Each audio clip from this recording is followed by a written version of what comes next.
Alam mo yung pakiramdam once ma-observe mo kung paano ang lahat ay may kanya-kanyang bahagi sa iglesia. Mapapaisip ka na ang dami talagang ginagawang mabuti ng Lord. Ramdam talaga yung galaw ng pagmamahal niya sa lahat ng paraan.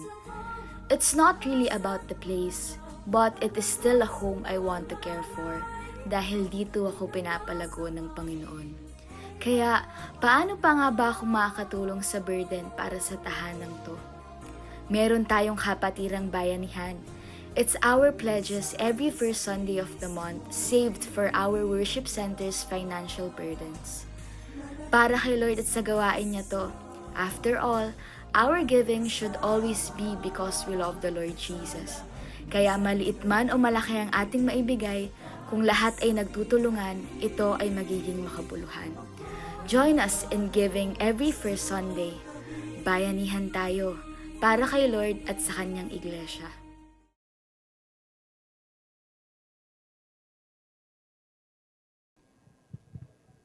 Isang pinagpalang araw po sa ating lahat. Maaari po bang palakpakan muna po natin ang ating Panginoon? Purihin siya sa kung sino siya. Isang napakagandang araw na naman po ang pinagkaloob sa atin ng Panginoon. At sa biyaya niya po, tayo po ay pinagtipon-tipon upang sama-samang umawit, sama-samang sumamba at magpuri sa Kanya. Kaya naman po inaanyayahan ko po ang lahat na tumayo. And let me share with you, in Luke 12 verse 28, it says, "And if God cares for the flowers that are here and thrown in the fire tomorrow, how much more will He cares for you?" And friends, may this be our reminder and reassurance of how God cares for us and how He deeply loves us. At bilang tugon po, ibigay po natin ang ating buong buhay bilang pagsamba sa Kanya. Samahan niyo po ako sa isang maiksing panalangin. Oh Father God, our Father in heaven, Lord God, we praise you, Lord God, at ang pangalan mo ang aming patuloy na itinataas, Lord, sa aming buhay, Panginoon, at sa aming kalagitnaan, aming Ama. Salamat, Lord, sa dakila mong pag-ibig, aming Ama, na siyang sumasama sa amin, Lord. Sa biyaya mo, Panginoon, at sa grasya mo, Lord God, na siyang dahilan kung bakit kami naririto ngayon, Father God. Malayang nakakalapit sa inyo, aming Ama, nakakapuri, Lord God, at nakakasamba sa inyo, aming Ama. Father God, salamat Lord dahil tapat ka, Panginoon, sa inyong mga pangako, aming Ama. Salamat Lord dahil buhay, Panginoon, ng inyong mga salita, Lord, nang siya aming sandigan, Lord, ng aming pag-asa, Lord, at tangi naming pinangahawakan, o aming Ama. Father God, salamat Lord na patuloy kang kumikilos, Panginoon, sa aming mga buhay, Lord God. Father God, sa umagang ito, Lord, ninanais namin, Lord, na maitaas ka, Lord, na ang pangalan mo, Panginoon, ng maitanghalo, aming Ama. Continue, Lord God, to work in us, Father God, at mangusap ka, Panginoon, sa aming mga puso, aming Ama. Ninanais po namin, Lord, na marinig ang tinig mo, aming Diyos.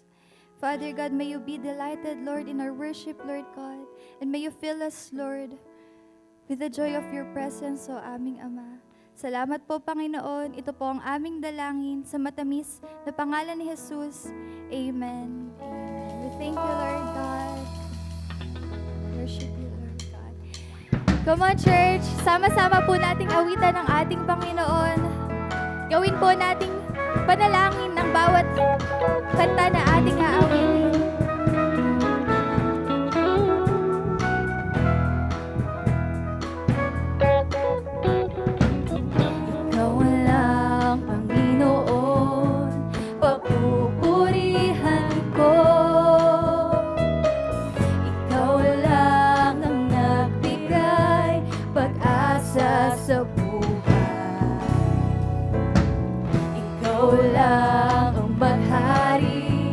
Sa puso at labi